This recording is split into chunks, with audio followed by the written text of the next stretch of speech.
Well,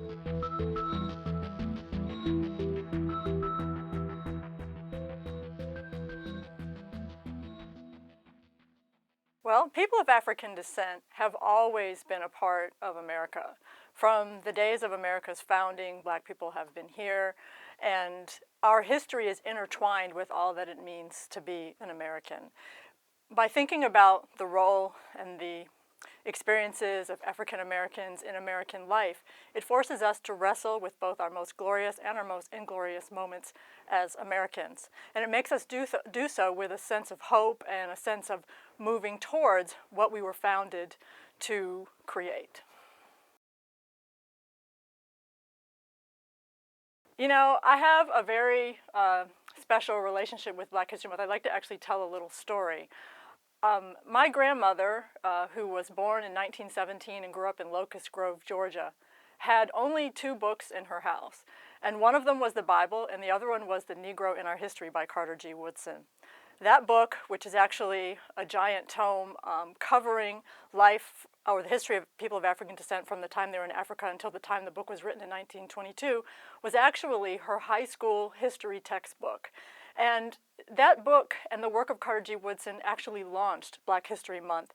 And Carter G. Woodson played such a big role in terms of turning African history and African American history into part of the mainstream of American history. I'd like to share something from that book. I'm going to read a little bit.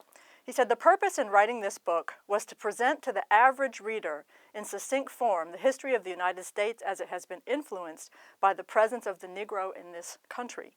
The aim here is to supply also the need of schools long since desiring such a work in handy form with adequate references for those stimulated to more advanced study."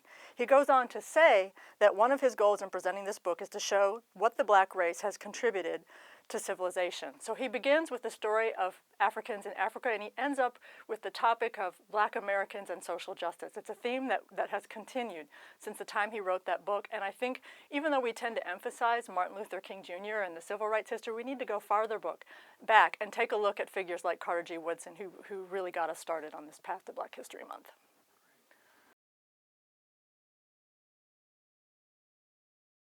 I think the interesting thing is that Americans and Germans have so much in common in terms of the ways that we've had to struggle with issues of violence, discrimination, prejudice, even some would say genocide.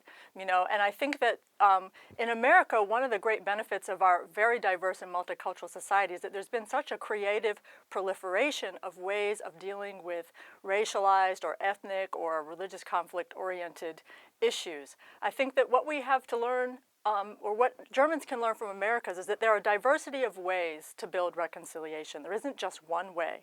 You know, we often go straight to protest. Protests aren't the only way. There are a lot of other more heart-based methodologies and other more everyday methods for building reconciliation.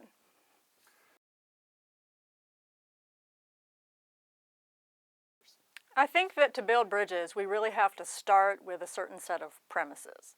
The first premise we have to begin with is that we're all in this together. And even with our differences of opinion, we can't use a method of separation to move forward. We have to recognize that our differences make us stronger, and we have to be able to engage in dialogue with each other even when we disagree. We have to have a sense of curiosity about why someone else thinks differently. Why does someone else hold different beliefs and different opinions? And we have to find ways to converse about those differences even when they're difficult, even when they're scary. We have to enter into our relationships with a sense of curiosity and a fundamental remembrance that we are connected. That can be very, very hard, but I think that if we rely on protests as the only way to understand how to move forward, we'll be limited because it generates such oppositional feelings. We have to move towards amity and friendship and find ways to do that.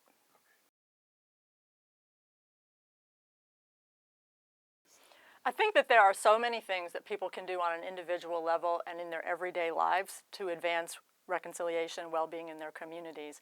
I actually talk a little bit in some of my work about social change leadership. And social change leadership simply begins with taking good care of yourself and making sure that you feel okay in the world. And then it involves thinking about an issue that you feel passionate enough about to do something and to forming a vision of what a better world could be like with regard to that vision. Once you begin talking about it, you begin to attract and inspire other people who think similarly and who want to help build that world with you. It's something that each person can do in their daily life. You don't have to be a special kind of leader. You don't have to be a special kind of person. You can begin from where you are, take it from there, and move the world in a positive direction. I really believe that. Great. Thank you very much for your time. All right. Thanks.